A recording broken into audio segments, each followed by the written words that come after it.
Go live.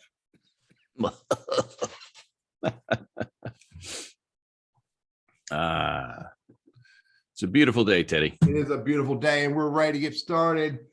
So slideshow, and I think we're live. So, hey, you're on Lunch Conversations with Randy and Teddy. And for those who don't know, I'm Teddy. My sidekick is the gentleman in the orange shirt, Randy.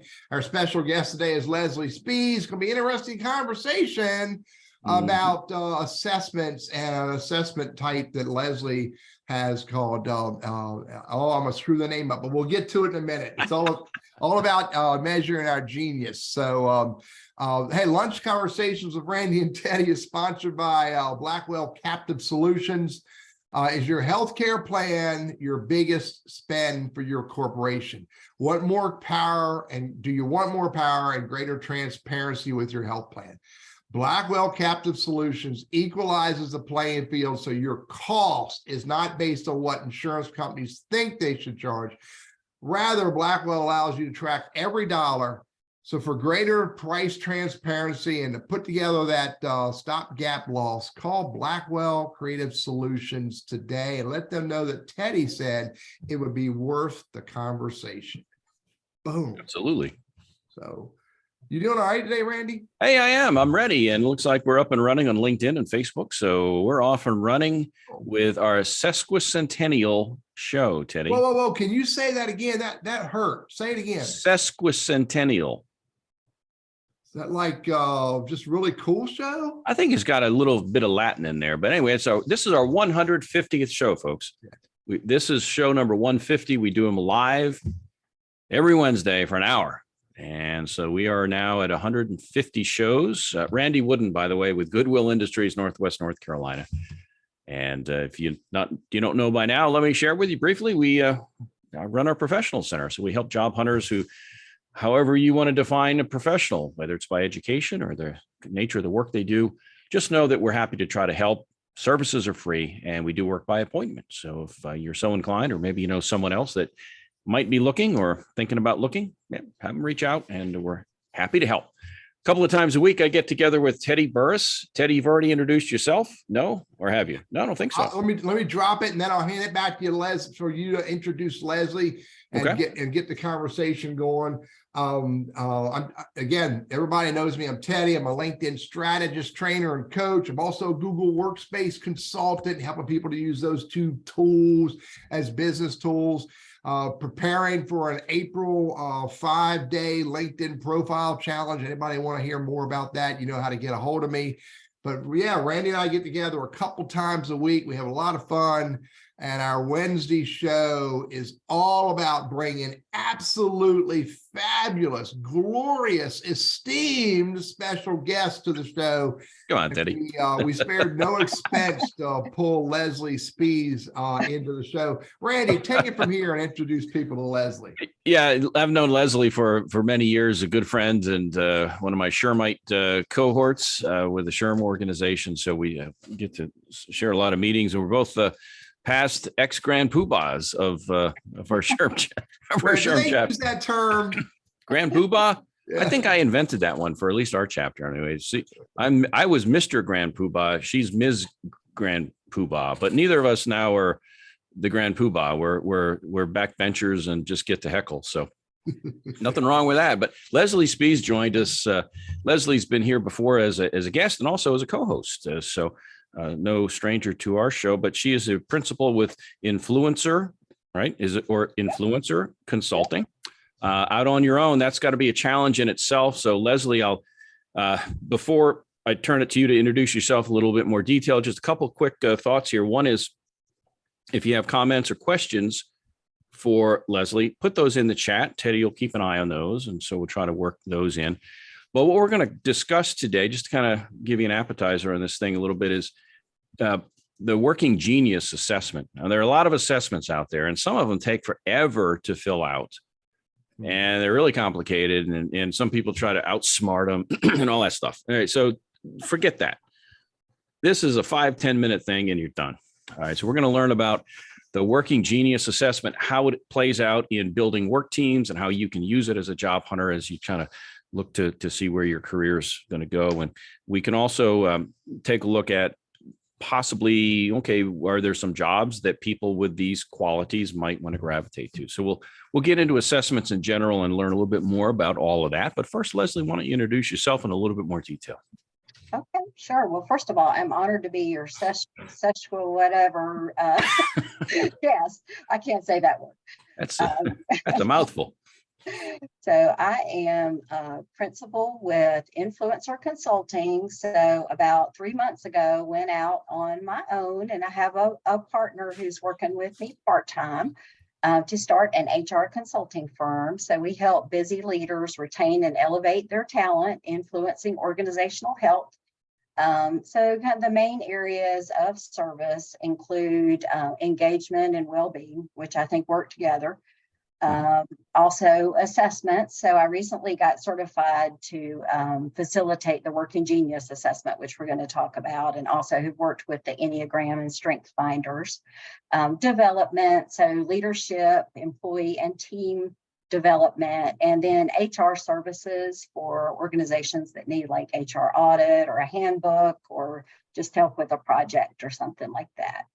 Yeah. And in your spare time, which you don't have any of, but in your spare time, you're an author too. That's right. I've written 2 books about being a hot mess. So who doesn't want a hot mess consultant, right? You put that on your business card. That's right. The hot mess is here to help. All right. So we're going to dive in today. Let's first of all, I always ask the why question. So, I mean, to strike out on your own and to have been in human resources for so many years, there's got to be a drive, a passion for that. Help us understand your why. Okay. Yeah. Yes, I have been. Thank you for pointing that out, Randy. I have been in HR for a really long time, more than 30 years now, and I'm still reasonably sane. I guess a little bit questionable. But my why. The jury's out still. Yeah, the jury's still out. My why is that I like to help people and organizations meet their God-given potential. So that's in all areas of my life, not just work. So this allows you. I mean, HR is if you're about people, HR is a place to be. I mean, I'm sure it's not all daisies every day and there are challenges, but at the end of the day, a lot of fulfillment. I've got to think. And so, and now you get to call the shots. Now you get to work with those that you want to work with and impact those that you want to impact. So speaking of the whole impact and such, so what's this assessment, this Working Genius? Because I had not heard of it. And first of all, Leslie, I got to tell you, the word genius in the same sentence with the guy to my left or whatever direction you happen to see. And me is, I have to say I'm very, very honored because it's a once in a lifetime honor. But in all seriousness, what's the Working Genius, and how do we get to understand and define it? Okay, sure. Well, first of all, I think you guys broke the assessment, but they have now repaired it. So, as we said earlier, I'm a certified Working Genius facilitator. So I think certified genius, you can call me that. That's what I want to be now that I'm not Grand Poobah, right? Okay. Let me tell you a little bit about the Working Genius. Sure. It is a model and assessment which was developed by Patrick Lencioni, and I'm sure that I butchered that name with my Southern accent. But if you're not familiar with him, he's the 5 dysfunctions of a team guy, has a number of books, a whole body of work, and I love everything that he does. So I started, studying up a little bit on this assessment, and he's got a podcast, and he actually released a book about it like around the November timeframe, and decided that I was going to get myself certified because I really believe in it. So just as an overarching definition, the assessment helps you as an individual to determine your gifts and preferences in terms of work, and then those areas that are really frustrating for you and can even result in burnout if you have to work in those areas too long. The other thing that's cool about it is if you take it with a team, It can help you, number one, to understand others better, and number two, to be able to leverage the skills and talents and preferences on that team to be most productive. So they say that it's actually an 80% productivity tool and 20% personality assessment, which is one way that it's different than other assessments. Okay. Another way is that it's short and simple, and it is related strictly to the way that work gets done. Now that's work at work, but also in other areas of our life, we have to do work, right? So it could be planning a vacation, it could be decluttering your garage, any of those things. This will help inform your approach. Interesting. So did it say anything about having to work with Teddy? I mean, is a work team, did it throw any red flags? I'm just kind of curious. We're going to look at Okay. results and trying to analyze that a little bit. Okay. Well, you take the wheel and you steer the bus here. So help us through this thing to figure out where our geniuses may align or may complement each other. Okay. Well, I'm going to ask Teddy to put the slide up of the geniuses just so I can kind of talk through those with you. Before we go into it, let me just explain what the genius is. So there are two areas of the 6 working geniuses where we really, we're in the flow. We derive our energy. There are things that we enjoy doing and could do them for a long period of time. Right. There are 2 that are working competencies. So with those working competencies, we can do those for a while and be fine. We may be pretty good at them as well. But, if we have to do them too much, it could result in us being drained and frustrated. And then there are 2 that are working frustrations. And with those, if we have to spend too much time in those areas of frustration, it's going to result in us really being disengaged and feeling burned out. So there's 2 that you really dig. This really gives us energy. There are 2 that, I can kind of hold my nose and do it for a while. I don't have to do it a long time. And then there are a couple that you're like, no, I'd rather go, jump in a lake than to do these. Is that kind of the thought? Yeah, pretty much. I'm going to use that, if you don't mind, for future. There's a copyright on everything I say. So they liken it to, say you have your Yeti with your top on. It's going to be hot for a long time. So that's when you're in your geniuses. You take the top off, it's going to get a little bit cool, but it'll stay hot for a little while. That's your competencies. And if there's a hole in the cup, that's your frustrations. So you're talking about, you put coffee in your Yeti. I only put fine craft beer in mine. Okay. It stays cold that way. Each to their own. Yes, ma'am. All right. Well, let's dive into these geniuses. All right. So the first is the genius of wonder. And a lot of times we don't even think of this as a genius, but it is, all of these are important. So people with the genius of wonder speculate and question. They're the people that ask why a lot. Why are things the way they are? Is there a better way? They like to sit in the ambiguity, imagine possibilities, and, just actually are the first part of any type of new initiative or type of work getting going. So the next is invention. Well, so Leslie, that's why I have, this special lighting behind me, because I wondered what it would be like. And Randy's like, why are you doing that, dude? Mm-hmm. Yeah, Randy looks kind of like a floating head with his background. I'm just saying, but anyway. I may do the big reveal, by the way, at some point, because you've never seen what's behind this curtain, and only the privileged few will ever get that opportunity.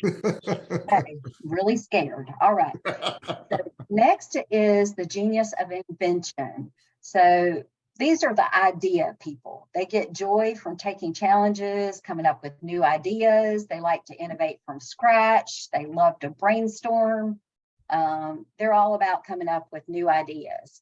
And really, you may even think of them as a genius because they're the idea people that come up with new stuff for us to consider.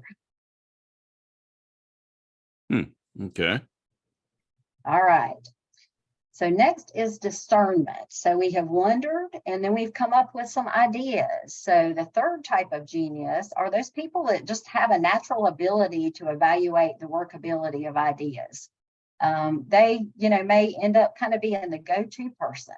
So they can make decisions and say good idea, bad idea without having a lot of data. It's just kind of a gut feel and based on patterns and things that they've seen in the past. All right, so after we've discerned and we've got what we're pursuing, we need the people with the genius of galvanizing. And this is probably the genius that's easiest to spot. They're the people that get things moving, rally the team, push people out of their comfort zone, get them started, and get them moving in the right direction. And that doesn't necessarily mean keep working. It could be, whatever the right direction is. That's right. That means getting it kicked off. Yeah. And then enablement. So this is another one that people don't necessarily think of as a genius. It's more like, well, these people are just nice. They know how to help, when to help. They'll jump on board. They don't normally push their own agendas. They're just there to be of service. But you really need these people, and not everybody has this genius. And enablement is really important to getting things done. And the term, don't take it in a negative way, like an enabler. It means, enabling things to get done, really, helping others. All right, and then tenacity. So people with the genius of tenacity are task-oriented. They love to get things over the finish line. They love to check things off their list.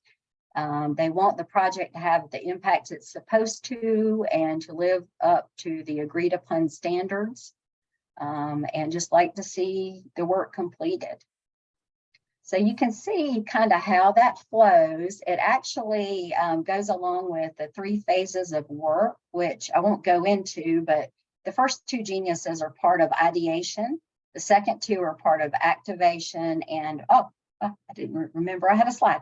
And the third are part of implementation, pushing it over the finish line. I just wonder, with DISC assessment and some other ones, Myers-Briggs, for example, there are famous people that we all might know from movies, politics, sports, whatever, that fit whatever that characteristic is. I don't know whether there's anything like that for the working genius, of examples of people who wonder or discernment, people that we might recognize and go, I get it now. I don't know if that exists. I don't know of any off. That's a great point. Something to look into. Okay. I will tell you, it's kind of where it came from. So I do know that Pat Lencioni, kind of the way that he started with developing this model was, in his job, he was having to do a lot of galvanizing, which was one of his competencies, but he was having to do it a lot of the time every day because there was really nobody else on the team that was falling into that role. And he started getting really frustrated and grumpy and couldn't really figure out why. And so he and his team got together, and that was kind of the discussion that kicked off the birth of the model. So anyhow, that didn't answer your question at all, but no, but I was curious because we all think we may have I know that person, they are good at this or that, and I was just wondering if there are people we could identify, in our public lives that say, oh yeah, I know that person is. Okay. I don't know, but I'll look into that. Okay. And this just kind of talks about the geniuses that are part of each stage of work. And then there are also 3 geniuses that are more reactive. So they react to things, responsive, respond to things in the environment, and those that are disruptive, which actually provoke change. Or do you find too, and you may get to all the answers here in a little bit, but when I think of it, I just thought I'd throw it in here. So looking at these, let's take responsive, for example. So out of the 6, there's 2 love it, there's 2 and there's 2 hate it kind of thing, right? So, right. But so are the 2 generally, so for most people, are the 2 that they love, let's say, both in the responsive category? Or is it all just willy-nilly? Yeah, it's all willy-nilly. So just important to look at when you look at your geniuses, because, you know, if you have two that are disruptive, then you may need to monitor yourself a little bit. Ooh, Somebody needs to put you in check. go in timeout for a while. Yeah. All right. If you have two that are responsive, then, you know, there may be times when you need to kind of put yourself out there and provoke change a little bit more than is your natural tendency. So it's ideal maybe if you have one in each of the two buckets, then Yeah, it could kind of balance out. Yeah. It could be, and it kind of depends on the rest of your team as well. Okay. Good stuff. Okay. So do you guys want to look at yours now, or do you want to talk some more about it and come back to that? Well, are you going to embarrass me by sharing my genius scores? I am. Oh, well, let's go. Let's talk about Randy for a little bit. This isn't the first time we've been down this road, Teddy. We've been through three other assessments, and you know, we survived them. But I don't know. Our luck may run out any day now. All right, what do we have here? This is Teddy. Okay, this is Teddy.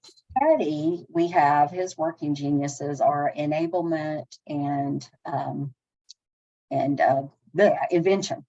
So, and that doesn't surprise me, Teddy. You seem like kind of an idea guy, and also very helpful. So, you know, as we look at those, how does that seem to you? Does it seem like an accurate depiction of kind of how you operate? Well, so I've been running my business since 2009, and the amount of things that I've tried to make into something, it's never ending. I'm trying something new all the time. Some of it is worthwhile. Some of it fails miserably, and you'll never hear about the things that failed miserably, hopefully. But yeah, and you got to try something new every day. That's why I'm starting this 5-day LinkedIn profile challenge, something new to see if it's worth doing, see if people are interested. Well, you got to sling stuff up against the wall and see what sticks. I feel like that's what I'm doing. You can't use words like that because my grandkids are downstairs and they may hear that and go, look what Leslie said we can do. Well, okay. Sorry. Spaghetti for lunch again. All right. You know, what you just said makes sense based on your working geniuses. And, you know, when you look at discernment, which is kind of taking those ideas and discerning what are the best ones, that's one of your frustrations. So going forward, you know, because you are, I think, self-employed, I don't know if you have another team member, but I do. There's two of us on two full-time employees. Okay. So, you know, if your team member has discernment as a competency or a genius, that would be helpful because, you know, you can go to them. But even, you know, if you don't have anybody directly on your team, if you get to know some folks that seem to have that genius that you can touch base with, because I know with me currently, I'm an ET. So I'm enablement and tenacity, which is all in the implementation phase. Mm-hmm. So I am, you know, just coming up with stuff and doing it all. Not really discerning any of that. So I've learned when I took this to, you know, find a resource to kind of help me vet some things. Yeah. All right.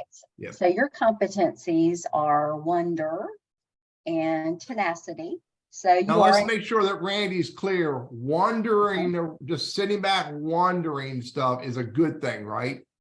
It is. All of these are important. And let me just say this before I forget it. If you're currently employed and you take the assessment, you're going to have to do some of all of this in your job. So don't go back to your boss and say, these are my geniuses and this is what I'm going to do in my job, because you might get fired. However, you can kind of restructure things, and if your team takes it, kind of divide up the task to maximize people's gifts and talents and preferences. Gotcha. Hey, Leslie, are people apt to change over time, whether it's these geniuses or personalities, or is this generally pretty consistent throughout most of people's lives? Yeah, I think what do you find? Generally pretty consistent. It's more like the way that we're wired. Honestly. Okay.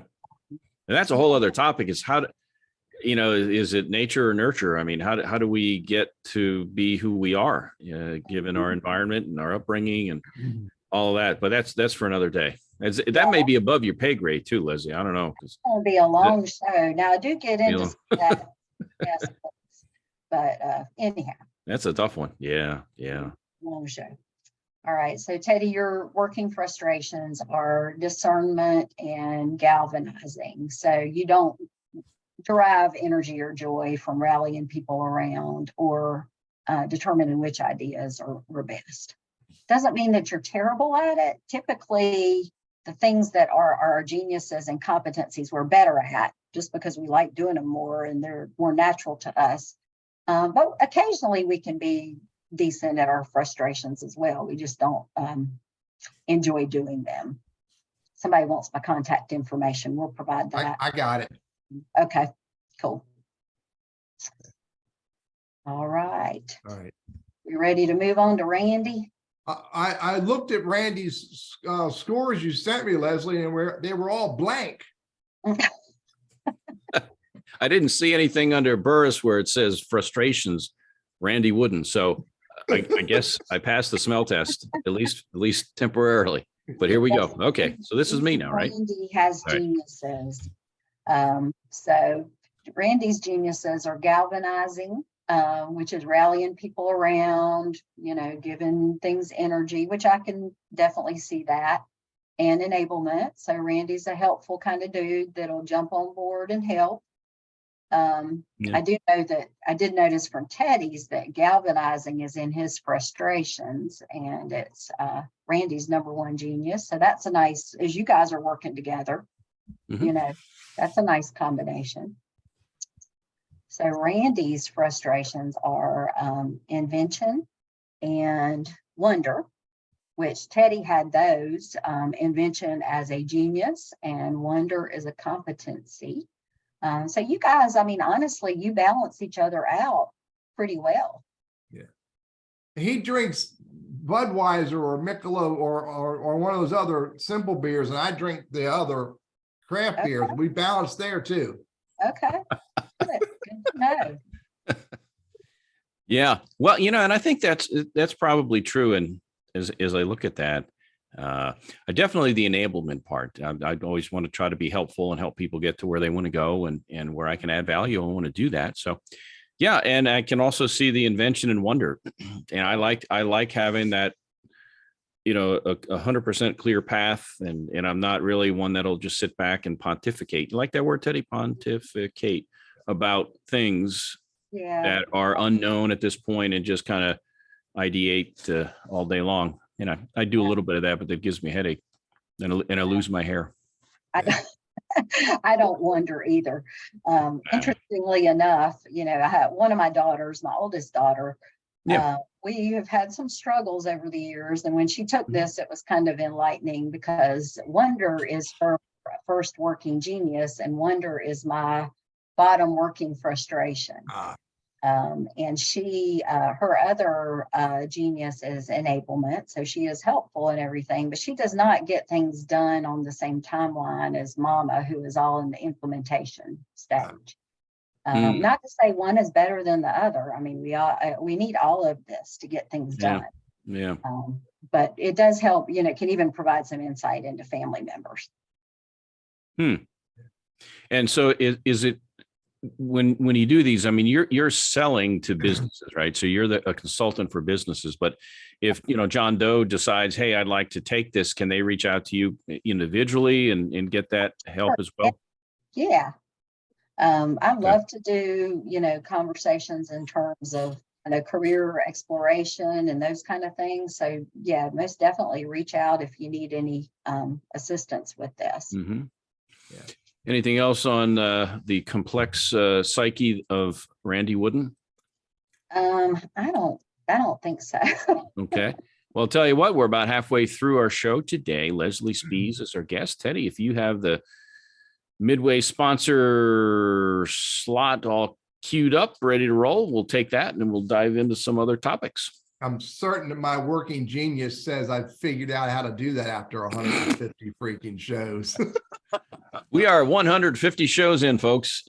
This thing started from just like Abe Lincoln, humble beginnings. Yeah, two dudes that thought they were going to get bored.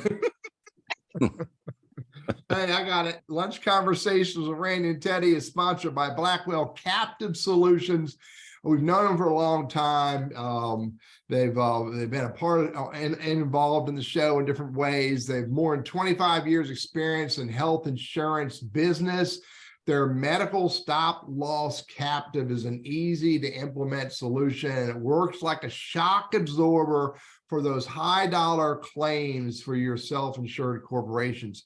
If you're self-insured and you're looking for a way to manage that shock absorber for those costs, reach out to blackwellcaptive.com, Blackwell Captive Solutions. Give me a call and I'll tell you a little bit more about them, and I'll introduce you directly to the principals. Randy, back to you and Leslie. Leslie Speas, principal with InfluencHeR Consulting and also an author of 2 books. And is there a 3rd book on the way or no? I think I got to pause. Okay. Got a 3rd hot mess book in me. I mean, there's definitely a trilogy there, but I'm just afraid of all the promotion and marketing that you have to do as I'm starting up a business at the same time. Yeah, you got a lot on your plate. So we'll stick with the topic of Working Genius, but now let's pivot a little bit to how this model could be used to help individuals and job hunters. So you ready for me to share on that? I'm ready. Unless there was anything else to throw in about how Teddy and I could work better together. And in all seriousness, I mean, it's Please. fine. Well, I'm trying to be serious for a moment. Yeah, I'm with you. It makes but- sense for us, not only for us to figure it out, but for people in general to figure it Yeah. out. All right. So armed with all this stuff, are there tips? Maybe go back to the slide that you had, and are there tips to say, okay, if you were the consulting for Burriss Consulting, this $10 million global entity conglomerate in his mind, what are some things you would encourage Teddy as what are you, the CEO, executive? I don't know what you are, Teddy, but you know, the grand poobah of Burriss Consulting. What are you going to tell this guy to say, hey, how do you work with your team here? How do you play off each other? Are there tips that you would coach us on? I mean, first of all, there actually is a team map that you can create. Now, it's helpful if you have more than 1 or 2 people to do that. Yeah. Definitely more than 1, but you map out the geniuses and frustrations of each member of the team, and you're able to look for gaps. So, for example, in Teddy, you know, he's the idea guy that's helpful, and he doesn't do much discernment of the ideas. So that's my biggest tip, I think, for him would be to find somebody to help him discern some of those ideas so that he can be more productive, right? Yeah, I can get that. I mean, I can see whether it's in my business of 2 and the other member of my team does not get involved in what I do. Their role is lots of other stuff, but I can see that if I was a member of in a department of a corporation. You know, if you're in pick any department, HR, marketing, IT, talent acquisition, if you don't have somebody to just help you discern, bounce those ideas, play with them, morph them into something that's different, then it can be stressful. Yeah, I can relate to that. I will share. I did it with a HR team a few weeks ago, and they had 5 people in the team. And one of the things that was kind of interesting that came out of it is the person that was doing the recruiting had discernment as their working frustration. Which when you think about recruiting, discernment's probably a pretty important thing to have. So I think one of the things that they may do is kind of look at that, how, do we need to redistribute some of the duties? Yeah. And I can't remember right off, but there were a couple of areas where they had gaps that they were going to try to fill. The other example that Patrick provided that was provided in the training was there was a guy that I don't know what his job was, but he was going in for his performance review, and he knew that things probably were not going to be that great. And he had just taken the Working Genius assessment, so he took it in with him. And his boss looked at it, and he's like, "Well, yeah, I understand, why things haven't been going so great, because this isn't, in your areas of gifts, talents, and preferences." And he ended up leaving the review, and he got a promotion to another job that better fit in with his profile. So I thought that was interesting. How about how I mesh with Teddy? Are there things that it Yeah. could help improve my on the job performance so Teddy doesn't fire me, and I could get promoted? Maybe Teddy, maybe you'll create a new position. Randy, maybe there's a term about that, white elephants or dancing unicorns. Anything's possible, buddy. Anything. A handsome bump in pay to accompany that too. Yeah. So I'm always open to that. Leslie, any ideas on how that might happen? I think Teddy needs to just fire you, and he needs a new host named Leslie. I'm kidding. So I can't remember exactly how you guys shook out, but I do know that you were pretty well balanced. Okay. So I think, for what you do, the two of you are in decent shape. If there's an area where you struggle, where you think that you're deficient, I think pulling somebody else in would be a good idea. Okay. Well, let's move on then. So let's take us out of the equation and plug in John Q. Job Hunter. And so how can that person use this assessment in a meaningful way on the job, or if they're a job hunter? Okay, sure. Well, I think there probably are some jobs where this, lends itself to, saying that's probably not a good fit. So one of the stories that was shared on the podcast recently was there was a student who had taken it, and his geniuses were wonder and invention. And he was getting ready to start his first job doing sales cold calling. And, when you look at those geniuses, that's not going to be a fit. So that's low hanging fruit. Now, for most jobs, you can have different geniuses and frustrations, and, maybe it's okay. The thing that you got to break it down to is what are the tasks that are part of that job. And for an employer, when you look at the team, what's the makeup of the team, and where are we lacking that it would be helpful for our new team member to have geniuses in that area. Does that make sense? So it's not I sometimes when I talk to clients, I'll say things like, well, do you prefer, pecking away on a computer all day on a spreadsheet, or would you rather be out in the sunshine talking to people all day like Dr. Burriss over here would prefer to be? But point is, people, projects, numbers, people, that kind of thing. Is it that simplistic, or is there a lot more nuance to that? Definite insight into that, I think. Okay. I think what you would have to do is, have an accurate description of what the job is going to be, and then think about the tasks that are part of it and what geniuses would be involved with that. So clearly, if you're interviewing for a contemplative monk position, you're going to want to have wonder, right? Yeah. If you're interviewing for a sales position, you're probably going to have to galvanize quite a bit. So there's definitely information that can be utilized to kind of help in that process. And if an employer really wanted to, use it as a tool, I think what they would need to do is for each job, actually even kind of code the job, looking at the overall task, what would be the profile that would be best for this job. And is this assessment sometimes then also used in conjunction with DISC or other ones to help create more of an overall profile? Is this one component that companies are tending to use, or how does this fit into that whole mosaic of assessments from an employer standpoint? Question. This one is still pretty new. You look at the Myers-Briggs and DISC, and they have been around for years. I personally have not seen a assessment when you're looking at the employment process, a personality assessment that I feel like is a great tool. I think it's a data point, to help in making your decision.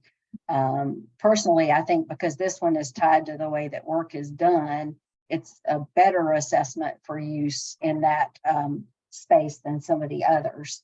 But certainly, I think you could use it in conjunction with others. I'll tell you, I've taken them all because I'm a bit of an assessment nerd.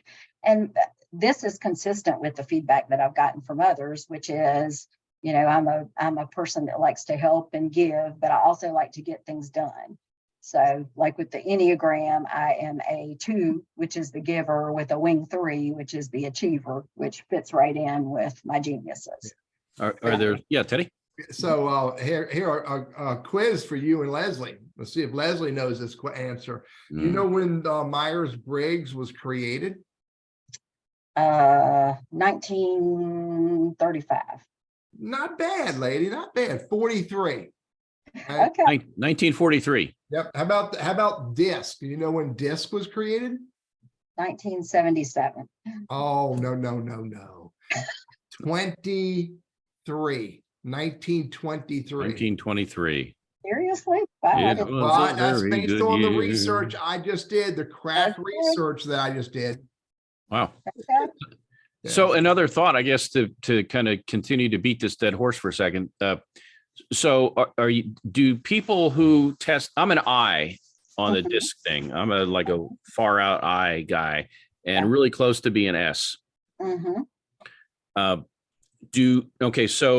do people, what I'm looking for here is commonality. So do people who have my DISC results tend to also have the same working genius results? Yeah. Is there a continuity through the different assessments? Yeah, I don't know that, Randy. Since this is so new, my guess would be that they probably haven't done a lot of studies on that. When you look at your DISC and overlay it with this, do you feel like, how do you feel about that? I feel that both assessments are accurate. Although I got to tell you, the working genius, I mean, I'm a little bit like Forrest Gump, and I just kind of bump, and usually good things happen. And I don't give them a whole heck of a lot of thought. I just do it. And I try to be a good person when I'm doing it. All right. But I can see the enable part. Yeah. So that's probably the single biggest one. The other ones to me kind of blend together a little bit, I guess, but I'm definitely an IS with the DISC, with the slam dunk. Okay. Yeah. And I feel like this assessment, as you're looking at college students or people that are kind of trying to assess their next step in their career, that this could definitely be a good data point. I know they shared that I guess there were 2 interns that were coming to work for the table group, and it was right around the time that they developed this assessment, and they took it and they ended up flipping their positions because neither one of them would have likely been successful in what they initially had planned for them to do based on this information. I remember years ago, I went to work for a friend in their organization in a sales role, straight up sales. And I had taken the Myers-Briggs, or maybe there was another assessment that they gave me almost as a formality. It was a formality that I was going to get hired, and it was going to be in a sales kind of role. And anyway, long story short, after the assessment came back, they said, you're still going to get the job in sales, but if I didn't know you and have gotten to know you over the years, based solely on the assessment, I would not have hired you for that role. And which is true, because I can do sales and I've done okay in sales. I don't really love it. I like the teaching part. And as you know, as an entrepreneur, you can give away a lot of free teaching, right? And you go broke. So, there's that sales component, but I'll always remember that. And I thought, oh gosh, I could sell. But truly, it was something that I had to get up and talk myself into every day. I really, truly did. And had I known that maybe earlier in life, maybe made different choices. So this is good stuff. And I'm learning as I go. So I appreciate this. This is really good. Thanks, Leslie. For me, it's interesting to discover that there are different ways to look at us as teammates, as employees, as even business owners, and discover more understanding of this thing called me, or this thing called you. And the more we can understand, this actually was a hidden brain conversation in my podcast this morning. The more we can understand each other, the better we're able to work with each other, and the better we're able to assign tasks to those that it makes sense to assign those tasks to. Yeah, 100% agree. Another question for you deals with coaching. And so I come to your company and I have certain talents and skills and strengths and such, and recognizing where I have the geniuses, but also where I may struggle a little bit. That can help, I would think, with retention. Oh, definitely. Because now you're coaching me up in areas that I need to at least be moderately decent at. Does that make sense? Kind of, so this is not just let's get the right people in the right bus and the right seat in the bus, as Collins would say, but to coach folks so that they could go from one seat to the other pretty readily, cross training. Oh, absolutely. I mean, it's important information to know. If, as I said at the beginning, if you're working a lot in your areas of frustration, you're probably going to get burned out and be disengaged. So it can be a huge tool for engagement if you can, shift things to help folks work within their areas of strength. And it's similar. I think most people are probably pretty familiar with the Strengths Finders assessment, which is also a great one. I like this better because it's simple. Where with the Strengths Finders, there's 34 areas that you have to keep track of, focusing on your top 5, but I can't remember what my top 5 are right now. So, I just like that this is simpler and easier to navigate. Yeah. Teddy, you've done strengths. We had Malcolm McDougall on a couple of times, actually. I've done Strength Finder a couple of times. I have I put all this stuff in a folder called Teddy Assessments, and it's full of all kinds of weird stuff. Yeah. Including Strength Finders, and this one here is going to go in there as well. And I can't remember what my strengths were. I know I'm a woo dude. I remember woo. Yeah, I can see you as a woo dude. I'm positivity. I am. That's my number one strength from Clifton Strength. So positively woo. How's that, Teddy? There you go. Yeah. Yeah.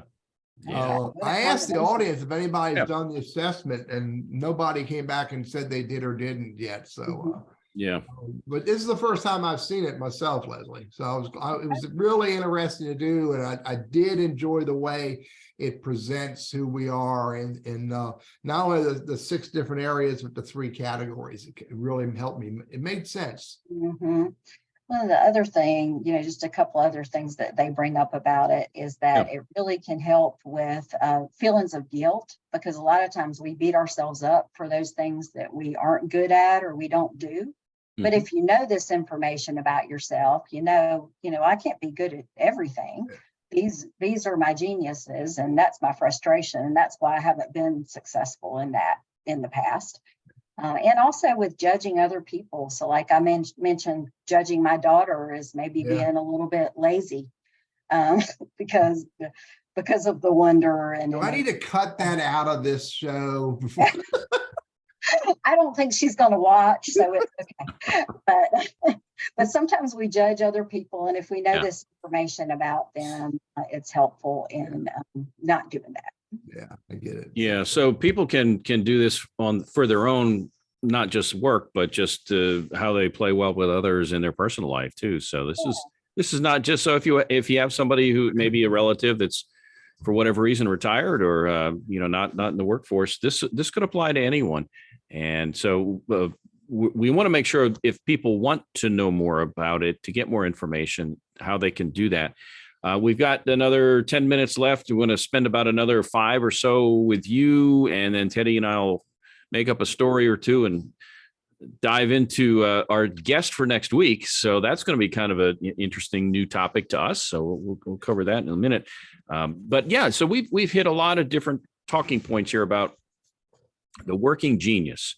And I don't know whether there may be 1 or 2 points you hadn't gotten to or you thought of as we're going. You thought, I'd like to work those things in. Anything else you can think about maybe things that surprised you about it, or things or that maybe holes in their game and disappointment that in a perfect world they could shore up, maybe going down the road.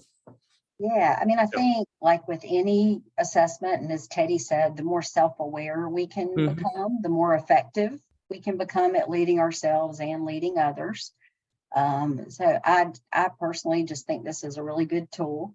If, for teams, I love the idea that you can make your team more productive and engaged by using the information. Just to kind of share with you how you can take it or where you can go if you want to learn more. Yeah. There's actually a website, workinggenius.com. You can take the assessment. It's $25, which I think is pretty reasonable compared to some of the assessments. And you also can, self-assess if you want to, just by reading through the information. I've done a couple of presentations where I didn't want to pay for everybody to take it. So as part of that, just kind of, guided them through self-assessing themselves and then said, hey, you can take it if you want to. But I'd encourage everybody, particularly if you are in a job search mode as an individual, I think this could be important information to have about yourself as you look for new opportunities and as you vet what might be the best fit for you, or even if you were thinking about changing careers. If you don't have W, don't be a contemplative monk. Or it does provide some data that I think can be helpful. Hey, before I forget, Leslie, if you haven't already done this, and even if you have, I'm not the smartest, sharpest tool in the shed here. So could you resend to me not only mine, but Teddy, in case I ever need to blackmail him, I'll have that data at the ready. Okay, so go ahead and send that stuff back at me. If Teddy has it, I might let him just. I'll take care of getting it to him. Leslie, contemplative monk. Uh-huh. Are there job openings there, and do they pay well? No. It's just a low-hanging fruit one when it comes to, obviously you have to wonder. Hey, we've got a couple minutes left, Leslie. If you would just, are there a couple, 3 takeaways you want people to have here about the working genius? Yeah, I think one, consider taking the assessment. I think it's great information to have about yourself. 2, if you're on a team, I would definitely consider having your team take it. And of course, you can call me and I can help you facilitate that. Just a shameless sales pitch. And 3, I don't really have one. A good sermon always has 3 points. So, we'll work on the third one. But let's we still have a couple extra minutes before we. By the way, I can't say Patrick Lencioni. He's the I guess the founder of the Working Genius. He's got a couple interesting books on Amazon, and one of them is the 6 types of working genius, which I guess would be a much deeper. It's free on Audible if you have not started an Audible trial yet. And then he's got the other one, and this is the one I remember. The 5 dysfunctions of a team. Yes. Yeah. So yeah, that's probably the most popular. He's got a really great one, just since we have another minute or two, called The Ideal Team Player. Yeah. And it gives you some insight into how to hire for team players. It says that they need to be humble, hungry, and smart. So it's pretty humble, hungry, and smart. And when he defines smart, the way that he defines that is having some common sense about people. So Teddy, would you hire Randy knowing that? I'm gonna have to cut all this out of the video. Yes, humble. The dude's humble enough. Yeah, it'll work out. Yeah. He's hungry for a new conversation every day. He's looking for that new chat. What was it? The humble, hungry, smart, Teddy. Smart. Yes. All right. I'll go with the man is smart. Randy is just like me.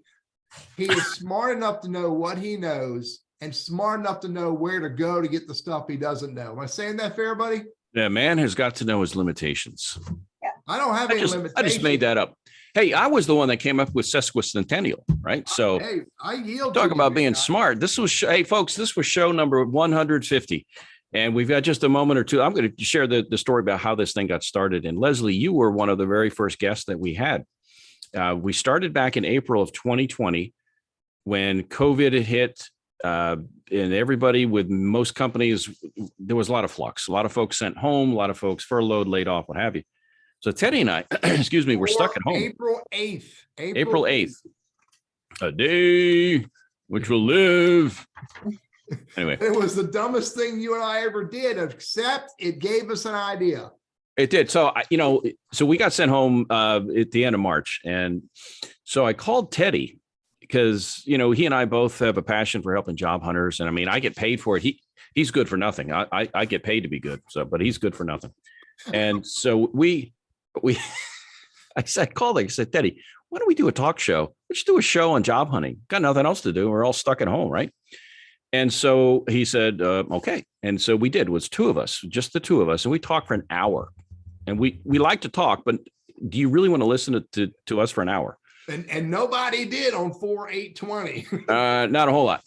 Some curiosity, like, what is this train wreck? So we did it for 1 week. And then we thought, no, let's bring in a guest. And that's when it really started to take off, because we got to bring in people like you that have areas of expertise that can help people. And not just necessarily job hunters, but also professional development, business trends, and so forth. So we've had politicians, we had a comedian on one time, we've had authors, we've had obviously the whole resume, interviewing, networking gamut. We've had Malcolm with assessments and with the Clifton Strengths and so forth. So it's been a good run. And our third anniversary show is coming up in April. Teddy, what is that? It's going to be April 12th. Yeah. And, but yeah, 150 Are shows you in. be in town? Yeah, I'll try to be. try to make it if you can work it in your schedule. But hey, Leslie, again, thank you very much. You've been on the show several times talking about how to help job hunters. You got a real passion for helping people, and you've got a mountain to climb as an self-employed person. But as Teddy can attest, you'll have challenging times, but also very, very fulfilling and rewarding times. And just know that you're doing the right thing. And anything we can do to help you guys and you and your partner with that. And also, just real quick, the book, if somebody wanted to order your book, you've got two of them out, right? How would they do that? Are they Amazon? Where do you get them? What's it called? Amazon, Barnes and Noble. You can go to lesliespeas.com Right. and Hot Mess to Message website. So Hot Mess to Message. Uh-huh. How about that? Hey, Teddy, we've got a couple minutes left. I could make up a quick story, but I'll tell you this. Yeah. I applaud Leslie for starting this entrepreneurial journey. You've Yeah. been in the world of HR for a little while. I'm not going to say forever, but you've been there enough that you have the skills, you have the expertise, you have the passion. And now you're wrapped that all around the brand called Leslie Speas, not another brand that I know the brands that you've worked for before, and they're trusted and respected brands. And you've proven to become a trusted and respected brand of your own.